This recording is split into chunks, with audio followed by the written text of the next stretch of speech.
जेव्हापासून ना मोबाईल आणि सोशल मीडिया आपल्या आयुष्याचा एक अविभाज्य घटक झाले आहेत ना, त्यापासून गोष्टी खूप बदलल्यात. म्हणजे त्याचे चांगले वाईट दोन्हीही परिणाम आहेत. असं नाही म्हणत की वाईटच आहेत. पण आता जर आपण मानसिक ताण आणि इमोशन्स ह्या गोष्टींविषयी बोलतोय, तर मला प्रामुख्याने एक गोष्ट जाणवली की आपण जेव्हा तास-तासभर मोबाईल हातात घेऊन रील्स जेव्हा स्क्रोल करतो, तेव्हा कधी नोटीस केलंय का की ते जे रील्स असतात ते वेगळ्या वेगळ्या विषयांवरचे असतात, वेगळे वेगळे इमोशन्स देणारे असतात. म्हणजे एखादा रील एकदम कॉमेडी असतो, मग आपल्याला तो आवडला तर ठीक नाही, तर आपण लगेच पुढचा बघतो, तो एकदमच इमोशनल असतो.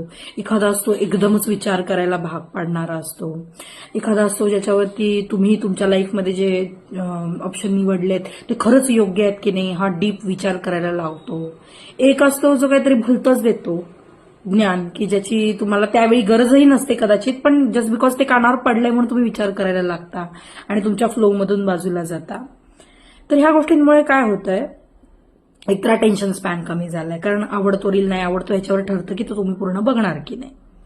त्याच्यानंतर काय होतं की प्रत्येक वेगळ्या वेगळ्या म्हणजे एकाच फ्लोमध्ये तुम्ही असताना वेगळ्या वेगळ्या प्रकारचे रील बघितले गेल्यामुळे वेगळे वेगळे इमोशन्स तुमच्यामध्ये ट्रिगर केले जातात आणि मग त्यातल्या नेमक्या कुठल्या इमोशनला धरून तुम्हाला राहायचंय हे तुम्हाला कळत नाही.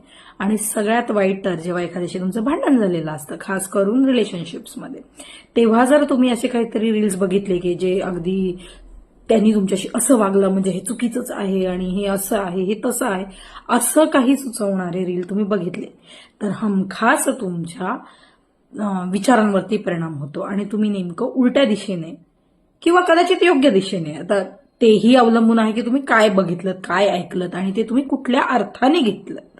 मग ते एकमेकांना तसे रील्स पाठवले जातात की बघ बघ ह्यात कसं म्हटलंय आणि मग तू तसंच वागलंय, मग ह्याचा काय अर्थ होतो हे ते. म्हणजे एकंदरीत काय ती निगेटिव्हिटी कुठे थांबतच नाही. तर सोशल मीडिया आणि मोबाईल ही दुधारी तलवार आहे असं मला वाटतं.